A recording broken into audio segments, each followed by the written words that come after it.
പ്രശാന്തേട്ടാ, ഒരു യുദ്ധത്തിനുള്ള എല്ലാ സാധ്യതയും ഈ ഇറാനും ഇസ്രായേലും തമ്മിൽ ഉണ്ട്. ഇറാന് വലിയ പിന്തുണ നൽകുന്ന ഒരു രാജ്യമാണ് റഷ്യ. ഇസ്മായിൽ ഹനിയയുടെ കൊലപാതകത്തിലടക്കം രൂക്ഷമായ ഭാഷയിൽ റഷ്യ വിമർശിച്ചു. അവരുടെ ജെലിക്സ് എയർലൈൻസിൻ്റെ യുദ്ധോപകരണങ്ങൾ കൊണ്ടുപോകുന്ന വിമാനം, റഷ്യയുടെ വിമാനം, അത് ഇക്കഴിഞ്ഞ ഓഗസ്റ്റ് 1 തീയതി തെഹ്റാനിൽ എത്തുകയും ചെയ്തു. ഇറാന് റഷ്യയുടെ പിന്തുണ യുദ്ധത്തിലുണ്ടാകും.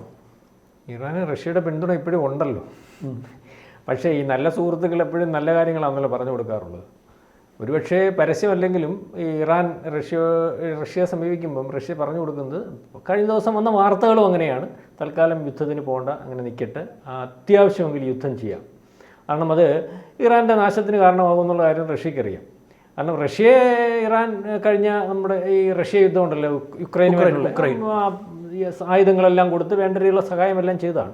മാത്രമല്ല ഇറാന് പിന്തുണയുള്ള റഷ്യ, ചൈന, പിന്നെ ഉത്തര കൊറിയ, അങ്ങനെ കുറേ രാജ്യങ്ങൾ ഇറാൻ്റെ പിന്തുണയുണ്ട്. പക്ഷേ ഇവർക്കൊന്നും ഈ ഇസ്രായേലുമായിട്ടുള്ള യുദ്ധം വന്നു കഴിഞ്ഞാൽ സഹായിക്കാൻ ഒക്കുന്ന ഒരു നിലപാടല്ല ഉള്ളത്.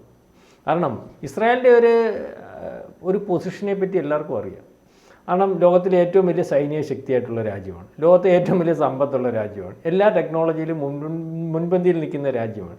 ഇപ്പം ഇവരെ യുദ്ധത്തിന് വേണ്ടി കഴിഞ്ഞ ദിവസം അവരുടെ ഒരു വാർത്താ ഏജൻസി അല്ലെ വാർത്താക്കുറിപ്പ് ഇറക്കിയ ഞങ്ങളുടെ കയ്യിൽ ആവശ്യം പോലെ മിസൈൽ ഇരിപ്പുണ്ട്, ഈ മിസൈൽ കാണാൻ പറ്റത്തില്ല, അദൃശ്യ മിസൈലാണ്. അപ്പോൾ ഇതൊക്കെ പാതയങ്ങൾ വെച്ചിട്ട് ആക്രമിച്ചു കളയും, ആയിരക്കണക്കിന് മിസൈലുണ്ട്, ഏത് രീതിയിലും ആക്രമിക്കാനാണ് ഞങ്ങൾ ഉദ്ദേശിക്കുന്നത്, അതിന് ഞങ്ങളുടെ നേവി സജ്ജമാണെന്നൊക്കെയാണ് അദൃശ്യ മിസൈൽ. അപ്പം ഏത് അദൃശ്യ മിസൈലാണെന്ന് പറഞ്ഞാൽ ഇസ്രായേലിൻ്റെ കാര്യം നിങ്ങൾക്കറിയാമല്ലോ. ഇപ്പോൾ ഇത് ഒരു കള്ളത്തരമാണ്, പേടിപ്പിച്ച് നിർത്തുവാണ്. അപ്പം സാധാരണ വരുന്ന കഴിഞ്ഞ പ്രാവശ്യം വന്ന് 8 മണിക്കൂർ കൊണ്ടുവന്ന മിസൈൽ അവിടെ വീണപ്പോഴേ അപ്പം മനസ്സിലായാലും ഇറാഖിൻ്റെ അല്ലെങ്കിൽ ഈ ഒരവസ്ഥ. അപ്പോൾ ഞങ്ങൾ വിചാരിക്കുന്നത് പോലെ അല്ല, ഞങ്ങളുടെ കയ്യിൽ ആയുധങ്ങൾ ആവശ്യം പോലെ ഉണ്ട്. അപ്പം ആ ആയുധത്തിനകത്ത് ഏറ്റവും ലോകത്തിൽ ആർക്കും അറിയാത്ത, റഡാറിന് പോലും കാണാൻ സാധിക്കാത്ത സൈസ് മിസൈലുകളുണ്ട്. ഈ മിസൈലുകൾ വെച്ച് ഞങ്ങൾ ആക്രമിക്കും എന്നൊക്കെ അവർ ഭീഷണി മുഴക്കിക്കൊണ്ടിരിക്കുകയാണ്. അവരുടെ വാർത്താ ഏജൻസി, ഇറാൻ്റെ ഒഫീഷ്യൽ വാർത്താ ഏജൻസി എന്നാണ് കഴിഞ്ഞ ദിവസം ഇങ്ങനത്തെ വന്നിട്ടുള്ളത്. ഞാനീ പറയുന്നത്, ഇപ്പം ഈ പറയുന്ന റഷ്യ എന്ന് പറയുന്ന രാജ്യം ഇറാനെ, അവരുടെ ഈ റഷ്യയും യുക്രൈനും തമ്മിലുള്ള യുദ്ധസമയത്ത് ഇറാൻ വളരെ കൃത്യമായിട്ട് അവരെ സഹായിച്ചുകൊണ്ടിരുന്നതാണ്. അതുകൊണ്ട് തന്നെ ഒരു യുദ്ധം വന്നു കഴിഞ്ഞാൽ, രാജ്യങ്ങൾ തമ്മിലുള്ള യുദ്ധമായി കഴിയുമ്പോൾ അമേരിക്ക ഇസ്രായേലിൻ്റെ കൂടെ നിൽക്കും, അല്ലെങ്കിൽ സഖ്യരാജ്യങ്ങൾ, അമേരിക്കയുടെ സഖ്യരാജ്യങ്ങളെല്ലാം ഇസ്രായേലിന് വേണ്ടി നിൽക്കുന്ന ഒരവസ്ഥയുണ്ട്. സൗദി ഉൾപ്പെടെയുള്ളവരെ ഇറാനെ തള്ളിപ്പറഞ്ഞുകൊണ്ട്. അപ്പം ഈ രണ്ട് ചേരിയിലേക്ക് ലോകരാജ്യങ്ങളെ കൊണ്ടെത്തിക്കുന്നതിന് വേണ്ടിയുള്ള ഒരു ശ്രമം, അല്ലെങ്കിൽ അത്തരത്തിലുള്ള ഒരു ആഗ്രഹം ഇറാഖിൻ്റെ ഭാഗത്തു നിന്ന് ഉണ്ട്. മനസ്സിലാവുന്നുണ്ടോ? അല്ലാതെ സ്വന്തമായിട്ട് എന്തുണ്ടെന്ന് വളരെ കൃത്യമായിട്ട് തിരിച്ചറിയാൻ പറ്റുന്ന ഒരു രാജ്യം തന്നെയാണ് അവർക്ക് ഇസ്രായേലിനോട് യുദ്ധം ചെയ്യാൻ സാധിക്കത്തില്ല, ഇസ്രായേലിനോട് യുദ്ധം ചെയ്താൽ ജയിക്കത്തില്ല, അതിനുള്ള കായിക ശേഷിയൊന്നുമില്ല. പക്ഷേ ആഗ്രഹിക്കുന്നത്, കഴിഞ്ഞ ദിവസത്തെ പത്രപ്രസ്താവനയിലും വന്നത്, നമ്മൾ ജൂതന്മാരായിട്ടുള്ള അവർ ലോകത്തിലെ ഏറ്റവും വലിയ ഈ നമ്മളീ പറയത്തില്ലേ പിശാചുക്കളാണ്. അപ്പം ഞങ്ങൾ യുദ്ധം ചെയ്യാൻ പോകുന്നത് ലോകത്തിലെ മുസ്ലിങ്ങൾക്ക് വേണ്ടി മൊത്തമാണ്. അപ്പോൾ ലോകത്തിലെ മുസ്ലിങ്ങളായിട്ടുള്ള ആൾക്കാരും അത് പ്രതിദാനം ചെയ്യുന്ന രാജ്യങ്ങളും ഞങ്ങളുടെ കൂടെ നിൽക്കണം എന്നുള്ള രീതിയിലുള്ള ഒരു പ്രസ്താവന ഇറാഖിൻ്റെ ഭാഗത്തുനിന്ന് ഉണ്ടായിട്ടുണ്ട്. അപ്പം അവരുദ്ദേശിക്കുന്നത് ഇതൊരു വേറെ തലത്തിലേക്ക് കൊണ്ടുപോകുന്നതിന് വേണ്ടിയുള്ളൊരു ശ്രമം. ആദ്യമേ ഇത് ഈ ഇസ്ലാമിക രാജ്യങ്ങളുടെ ഒരു ഏകീകരണത്തിന് വേണ്ടി ശ്രമിക്കുന്നുണ്ട്. അതിനുശേഷം അവരുടെ കൂടെ നിൽക്കുന്ന സഖ്യകക്ഷികൾ സഹായിച്ചിട്ടുള്ളവരുടെ ഒരു തിരിച്ച് ഉള്ള സഹായമൊക്കെ അവർ ആഗ്രഹിക്കുന്നുണ്ട്.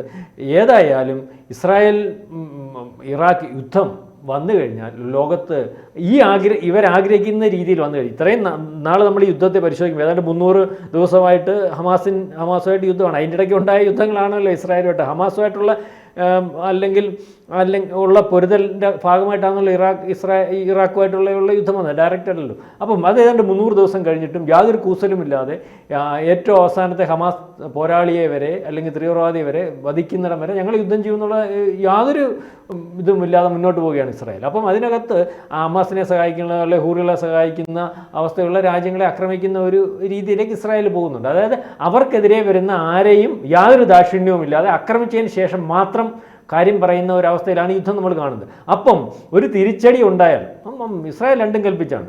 അവർക്ക് അതിനുള്ള മനോധൈര്യവും അല്ല ആയുധവും സമ്പത്തും ഒക്കെ ഉണ്ട്. അതുകൊണ്ടാണ് ഇത്രയും ധൈര്യം കാണിക്കുന്നത്. അവരെ നേരിടുന്നതിന് വേണ്ടി ലോകരാജ്യങ്ങൾക്കൊക്കെ പേടിയുണ്ട്. കാരണം ഇസ്രായേലിനെ എത്രത്തോളം ഉണ്ടെന്ന് ഇതുവരെ ലോകത്തിന് തിരിച്ചറിയാൻ പറ്റാത്ത, അത് ഉണ്ടായ കാലം തൊട്ട് ഇപ്പോഴും ഇസ്രായേൽ എത്രത്തോളം ആകപ്പാടെ അറിയാമല്ലോ, നമ്മുടെ ഒരു ജില്ലയുടെ അത്രയും പോലും ഇല്ലാത്തൊരു രാജ്യം. പക്ഷേ ഇതിൻ്റെ ടെക്നോളജിയും ഇതിൻ്റെ സംവിധാനവും അമേരിക്കയ്ക്ക് പോലും തിരിച്ചറിയാൻ പറ്റാത്ത രീതിയാണ്. അല്ലെങ്കിൽ അമേരിക്കയിലെ സാമ്പത്തിക ഘടനയും അല്ലെങ്കിൽ അമേരിക്കയിലെ യുദ്ധക്കോപ്പുകളും ഒക്കെ ഉണ്ടാക്കുന്നതിനകത്ത് ജൂതന്മാരുടെ പങ്ക്. അതുപോലെ തന്നെ റഷ്യക്ക് സഹായിക്കാൻ പറ്റത്തില്ല ശ്യാമേ. റഷ്യൻ ഗവൺമെൻറ്റിനകത്ത് ജൂതന്മാർക്ക് മിനിസ്ട്രിക്കകത്ത് ജൂതന്മാർക്ക് വല്ലാത്ത സ്വാധീനമുണ്ട്. അതുപോലെ റഷ്യയിലെ പല മേഖലയിലും ജൂതന്മാർക്ക് കൃത്യമായ സ്വാധീനമുള്ള സ്ഥലങ്ങളുണ്ട്. അതായത് ഈ ലോകത്തെവിടെയും ജൂതൻ്റെ സ്വാധീനം എന്ന് പറഞ്ഞാൽ അത് ചുമ്മാതെ എവിടെയെങ്കിലും പോയി കുടിയിലും കെട്ടി കിടക്കുന്ന സ്വാധീനമല്ല. നമുക്ക് ഡയറക്റ്റ് അറിയാത്ത പല ലോകത്തിലെ പല കാര്യങ്ങളും നിയന്ത്രിക്കുന്ന, അല്ല ലോകത്തിൽ പല രാജ്യങ്ങളും പല കാര്യങ്ങളും നിയന്ത്രിക്കുന്ന ഒക്കെ ജൂതന്മാരാണ്. അത് നമ്മൾ അകത്തോട്ട് കയറി പരിശോധിക്കുമ്പോഴേ അതുപോലെ തന്നെ റഷ്യയിലുണ്ട്. റഷ്യക്ക് അങ്ങനെ കയറി ഡയറക്റ്റ് ജൂതനെ ആക്രമിക്കാൻ പറ്റത്തില്ല. ആ ജൂതനെ ആക്രമിക്കാൻ പറ്റാത്തതിൻ്റെ കാര്യം എന്ന് പറഞ്ഞാൽ റഷ്യൻ മിനിസ്ട്രിയിൽ ഉൾപ്പെടെ അല്ലെങ്കിൽ രാജ്യത്തിൻ്റെ പല നിർണായക സംവിധാനങ്ങളും നിർണ്ണയിക്കുന്നതും ഓപ്പറേറ്റ് ചെയ്യുന്നതും അല്ലെങ്കിൽ കൈകാര്യം ചെയ്യുന്നതും ഒക്കെ ജൂതനായിട്ട് മാറിയിരിക്കുന്നത്. ഞാൻ മനസ്സിലാക്കിയെടുത്തോളം റഷ്യ ഒരു വളരെ നന്ദിയുള്ള ഒരു രാജ്യമാണ്. അവരെ സഹായിച്ചാൽ അവർ തിരിച്ച് എപ്പോഴും സഹായിച്ചു. അവരെ ഉക്രൈനിൽ സഹായിച്ചിട്ടുണ്ട് ഇറാൻ. സ്വാഭാവികമായിട്ടും ഇറാൻ ഒരു യുദ്ധത്തിനിറങ്ങിയാൽ റഷ്യ കൂടെ നിൽക്കും. ഞാനീ പറഞ്ഞില്ലേ, കഴിഞ്ഞ ദിവസം റഷ്യ ഒക്കെയാണ്, റഷ്യയും ഈ ഇന്ത്യ, നമ്മളൊരു ടോക്കിനകത്ത് പറഞ്ഞില്ലേ, ഇന്ത്യയൊക്കെയാണ് ഇവരെ നിരുത്സാഹപ്പെടുത്തി നിർത്തിയിരിക്കുന്നത്. കാരണം ചാടിക്കയറി യുദ്ധത്തിന് പോകണ്ട, യുദ്ധത്തിന് പോയാൽ ഒരു പരിധിയിൽ അപ്പുറം ഇപ്പം റഷ്യക്കും കയറി റഷ്യക്ക് നമ്മൾ ഡയറക്റ്റ് അല്ല യുദ്ധം ചെയ്തില്ലെങ്കിൽ എല്ലാവരെയുള്ള യുദ്ധവിമാനങ്ങളും കോപ്പുകളും എല്ലാം കൂട്ടി യുദ്ധം ചെയ്യുന്നതിന് ആവശ്യമായുള്ള സംവിധാനങ്ങളൊക്കെ റഷ്യ ഒരുക്കിയിട്ടുണ്ട്. പറഞ്ഞു വെച്ചല്ലേ. പക്ഷേ ആ യുദ്ധം കൊണ്ട് പ്രയോജനം ഉണ്ടാകത്തില്ല ശ്യാമി. അത് റഷ്യക്ക് വളരെ കൃത്യമായിട്ട് അറിയാം. ഇസ്രായേലുമായിട്ട് അടിച്ചാൽ യുദ്ധം കൊണ്ട് ഇസ്രായേലിൻ്റെ കയ്യിൽ അണുവായുധമൊക്കെ ഇരിപ്പുണ്ട്. ഏറ്റവും അവസാനം അതുവരെ പ്രയോഗിച്ചോളായിരുന്നു ഇസ്രായേൽ ആ ഒരു രീതിയിലേക്കുള്ള ഇവരുടെ കയ്യിൽ അണുവായുധവും ഈ പറയുന്ന സംവിധാനങ്ങളൊന്നുമില്ല. 50 കൊല്ലം മുമ്പ് അമേരിക്ക കൊടുത്ത വിമാനങ്ങളാണ് ഇരിക്കുന്നത്. ഈ മുൻ പ്രസിഡന്റിനെ വഹിച്ചുകൊണ്ട് പോയ വിമാനത്തിന് 50 കൊല്ലത്തെ പഴക്കമുണ്ട്. ആ വിമാനങ്ങളുടെ സ്പെയർ പാർട്സ് പോലും ഇപ്പോൾ കിട്ടാനില്ല. ആ വിമാനങ്ങൾ ഈ ഇറാൻ ഉപയോഗിക്കാതിരിക്കുന്നതിന് വേണ്ടി ആ വിമാനങ്ങൾ, ബാക്കിയുള്ള വിമാനങ്ങൾ പൂർണ്ണമായിട്ട് നശിപ്പിച്ചു കളഞ്ഞ അമേരിക്ക, അറിയോ? അതായത് ഒരു നട്ട് പോയാൽ തിരിച്ചിടാൻ പറ്റത്തില്ല. അതേ രീതിയിലുള്ള യുദ്ധ ഗ്ലോപ്പുകളുമായിട്ട് മാത്രം മാറി നിൽക്കുന്ന അല്ലെങ്കിൽ ഇറാന് ഈ ഏറ്റവും ലേറ്റസ്റ്റ് സംവിധാനത്തിൽ യുദ്ധ സംവിധാനങ്ങളാണ് ഇവരുടെ ഇരിക്കുന്നത്. ലോകത്തിലെ ഏറ്റവും ലേറ്റസ്റ്റ് ആയിട്ട് അമേരിക്കയ്ക്ക് അപ്പുറം ലേറ്റസ്റ്റ് ആയിട്ടുള്ള ഏറ്റവും വലിയ വിമാനങ്ങളും അല്ലെങ്കിൽ മിസൈലുകളും യുദ്ധക്കോപ്പുകളും ഒക്കെ ഇരിക്കുന്ന രാജ്യമാണ്. അപ്പം യുദ്ധം ചെയ്താൽ പരാജയപ്പെടുമെന്നുള്ള കാര്യം ഉറപ്പാണ്. അല്ലെങ്കിൽ ഒരു സുഹൃത്തിന്, അവർക്ക് ഏറ്റവും വേണ്ടപ്പെട്ട ഒരു സുഹൃത്തിനെ കൊലയ്ക്ക് കൊടുക്കുന്നതിന് അവർക്ക് താല്പര്യമുണ്ട്. പിന്നെ അത് പറഞ്ഞിട്ടും കേൾക്കാത്ത ഒരു രീതി വരികയാണെങ്കിൽ അനുഭവിക്കാൻ മാർഗമുള്ളൂ എന്നുള്ളതാണ് റഷ്യ അവർക്ക് സഹായം ചെയ്തിട്ടുള്ളതുപോലെ തിരിച്ച് സഹായം ചെയ്യാൻ സാധിക്കും. പക്ഷേ ആ സഹായം കൊണ്ട് ഗുണം വേണ്ടേ? ഞാൻ നിങ്ങളെ സഹായിച്ചാൽ അതുകൊണ്ട് ഗുണം വേണ്ടേ? അതുകൊണ്ടാണ് റഷ്യ പറഞ്ഞത് നിങ്ങൾ യുദ്ധം ചെയ്യാൻ തയ്യാറാവേണ്ട, നമുക്കത് ഏറ്റവും അവസാനം തീരുമാനിക്കേണ്ട ഒരു കാര്യമാണെന്ന് പറഞ്ഞ് റഷ്യ ഇപ്പം ഇറാനെ നിർത്തിയിരിക്കുകയാണ്. അത് കേൾക്കുന്നത് കൊണ്ടായിരിക്കാം വളരെ പെട്ടെന്ന് യുദ്ധം ചെയ്യും അല്ലെങ്കിൽ യുദ്ധം ഉണ്ടാവും, തിരിച്ചടിക്കും എന്നൊക്കെ പറഞ്ഞ് ആ തിരിച്ചടിയൊന്നും ഇല്ലാതെ പ്രസ്താവനകളും ഒക്കെ ആയിട്ട് മുന്നോട്ട് പോകുന്നത്. പിന്നെ അതിനകത്ത് തീവ്ര ഗ്രൂപ്പുകൾക്കും അല്ലെങ്കിൽ ചില ഭരണാധികാരികൾക്കൊക്കെ തീരുമാനമെടുക്കേണ്ടതായിട്ടുള്ള ചില തീവ്ര ഗ്രൂപ്പുകൾ അതിനകത്തുണ്ട്. അവർ അത് യുദ്ധം ചെയ്തേ മതിയാവത്തുള്ളൂ അല്ലെങ്കിൽ ഇസ്രായേലിനെ ആക്രമിച്ചേ മതിയാവത്തുള്ളൂ എന്നൊക്കെയുള്ള ഒരവസ്ഥ ചിലപ്പോൾ ആക്രമിക്കപ്പെടും. അതോടുകൂടി ഇറാൻ എന്ന് പറയുന്ന രാജ്യം വീണ്ടും ഭൂപടത്തിൽ ഒരു ഇസ്രായേലിന് റഷ്യ ഭയമുണ്ടോ? ഇസ്രായേലിന് റഷ്യ ഭയമുണ്ടോ എന്ന് ചോദിച്ചാൽ അതിന് സാധ്യതയില്ല. ഈ ഇസ്രായേൽ എന്ന് പറഞ്ഞ അവരെ രൂപീകരിക്കപ്പെട്ടിട്ട് ഒരു കൊല്ലം കഴിഞ്ഞപ്പോൾ ഈ അറേബ്യൻ രാജ്യങ്ങൾ മൊത്തം കൂടെ വന്ന് ആക്രമിച്ചത് അവർ. എന്നിട്ട് അറിയാമല്ലോ എന്തൊരു ശക്തമായിരുന്നു. ആക്രമിച്ചിട്ട് ഇവരെ എല്ലാം തിരിച്ച് വന്നു. അതിൽ നിന്ന് എത്ര കൊല്ലം മുന്നോട്ട് വന്ന ഇസ്രായേലാണ് ഇപ്പം നിൽക്കുന്നത്. അവർക്ക് ഭയം ഉണ്ടായിരുന്നെങ്കിൽ നമ്മളീ പറയുന്നത് ഇതൊരു രാജ്യമെന്ന് പറയാൻ പോലുള്ള ഏരിയ ഉണ്ടോ ശ്യാമേ ഇസ്രായേൽ? എന്നിട്ട് ഈ ലോകത്തെ മൊത്തം ഇവർക്ക് എങ്ങനെ നിയന്ത്രിക്കാൻ കഴിയുന്നു?